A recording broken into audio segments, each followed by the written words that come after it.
and they started getting out of the discipline. And they started making exceptions. You mentioned sticking to the margins. Alan, I know you mentioned discipline. You have a very, Pastor, you have a very disciplined approach in how you buy things. And we start making exceptions. And they're like, well, the margin's down. I'm going to have to go with a cheaper contractor or cheaper this and that. And then next thing you know, they can't sell it. Their money's running out. I know one client in here in particular has been dealing with the headaches of one property for like long enough to grow a long beard. It's just like a ZZ Top beard if he started growing it at the beginning. So, but we get into those things. I really appreciate what you were saying about discipline and sticking to what you know. So, two things I want you to talk about. In terms of taxes and growing wealth, one of the biggest enemies for everyone here is taxes, right? If you're flipping, if you're wholesaling, all you're doing is creating income, and you've got that silent partner that's going to take 25, 35% right off the top, and it's gone. And so there's value in buy and hold.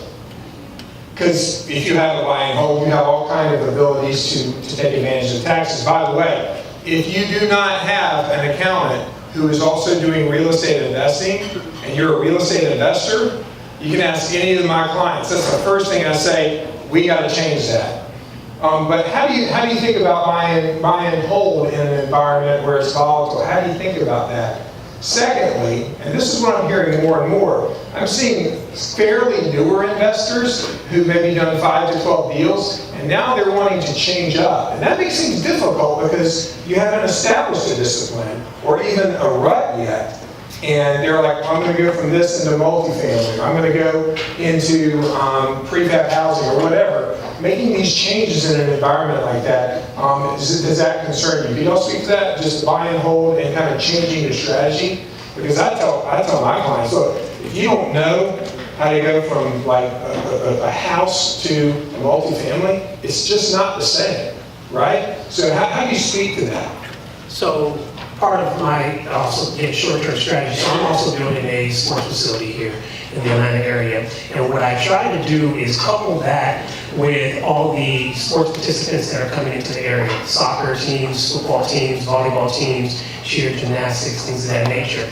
Knowing that Atlanta is a market where people want to come into, I'm purchasing property all around my facility. So therefore now, when they're coming in and they're looking to stay for 3 and 4 days, I have a place to put them in addition to what they want to do for hotels. A lot of times people want to travel when they're traveling as families to stay together. So I'm trying to make sure that I have adequate rental space for them. So now, instead of just having 1 or 2 houses in that market, I have 20 or 30 rentals for them to come in, 4 bedrooms, 5 bedrooms, and the families and the kids can all stay together. So that's one of the areas where I do that. Yeah, so with buy and hold, I think that's a fantastic strategy in a market that's volatile like this, as long as you're still buying them with a discount, right? That's essentially what we do as real estate investors. We buy properties at a discount and then we force the appreciation by fixing it up. And what I ultimately believe wins in a turning market, in a down market, is cash flow.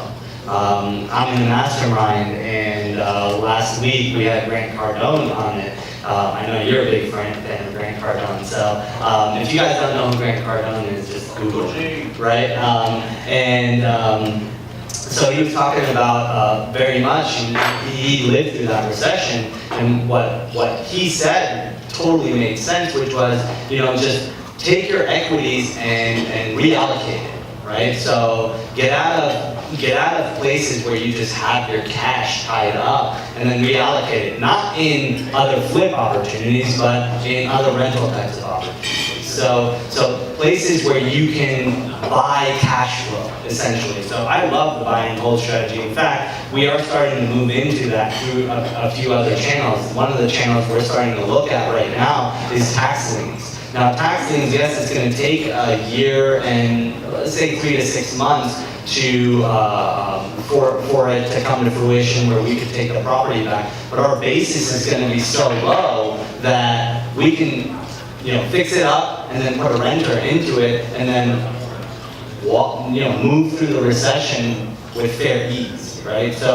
how are we allocating our cash into different types of properties? That's kind of how we're doing it on the buy and hold standpoint.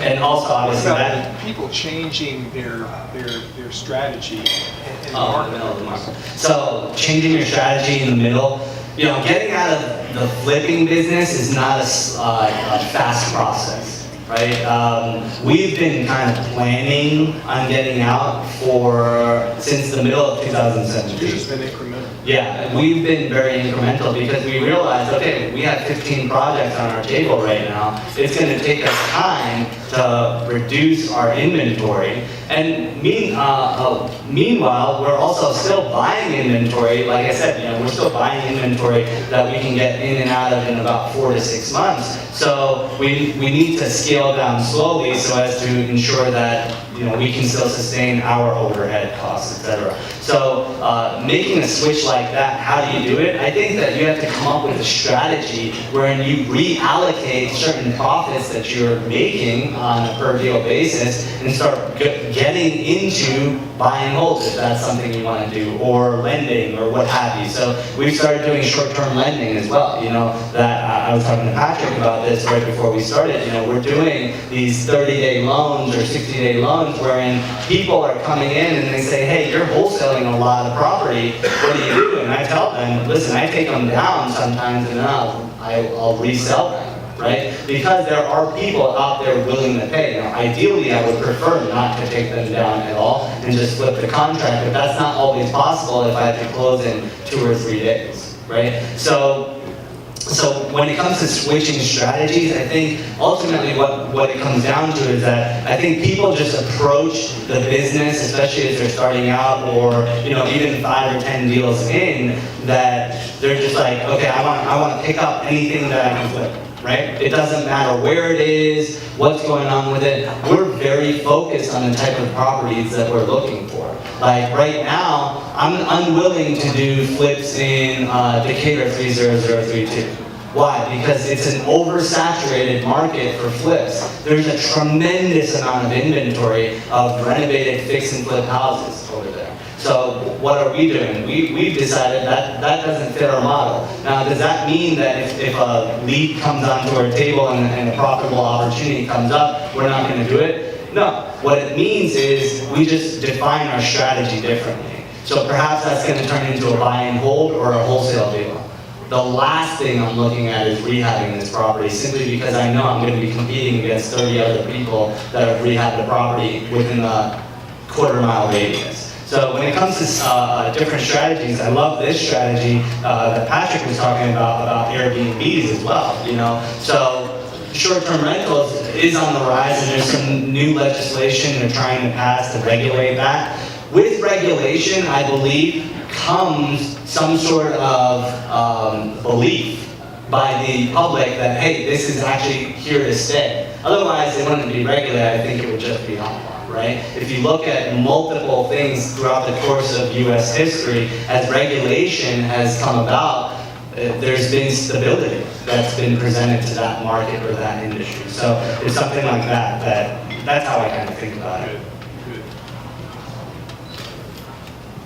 First, on the topic of buy and hold is my life. As public market equity investors, we maybe turn over 15% of our portfolio year in, year out.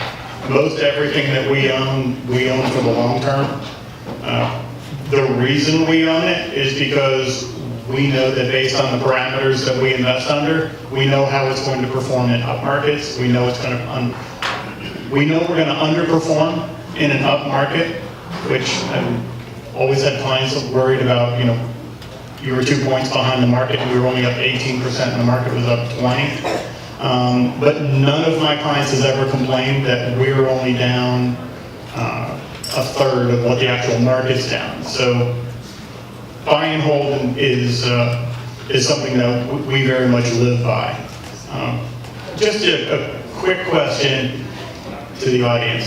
So since 1980, the NASDAQ, probably the biggest growth market we have in this country on the public market side, does anybody think there's any market out there that's actually outperformed the NASDAQ, the utility index has outperformed the NASDAQ since its inception. Since the NASDAQ's inception. Why? Cash flow.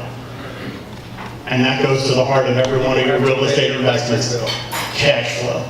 So if something doesn't cash flow, don't change your discipline.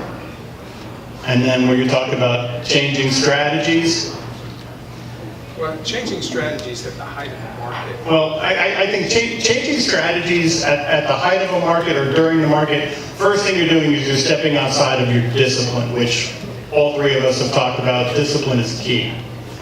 But if you're going to change strategies, and we manage some very specific investment strategies, but anytime we even think about doing anything outside of our core competency, the first thing we do is we find somebody who's an expert in what we want to do. So if you want to think about stepping outside of your comfort zone and, oh, I see a good deal here, or I see a good deal here, my first suggestion would be to find a good partner who's an expert in that and find a way to work along with them. Don't go it alone. And I like your point about finding someone else. And Amy, I'm going to have you come up and just talk a little bit about Southeastern Home Team. We're just going to take a minute to let our sponsors speak to you.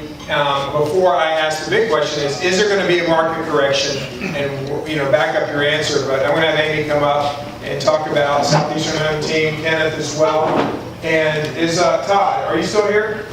Todd, I'm going to have you come up about drive planning. As we do that, one thing that Amy does as a broker, and I think about 90% of all of her realtors are real estate investors, so she's got a great group like that. She talks about Collective Rise. And for me, what that means is that we need to see each other in this room, not as competitors, but as colleagues.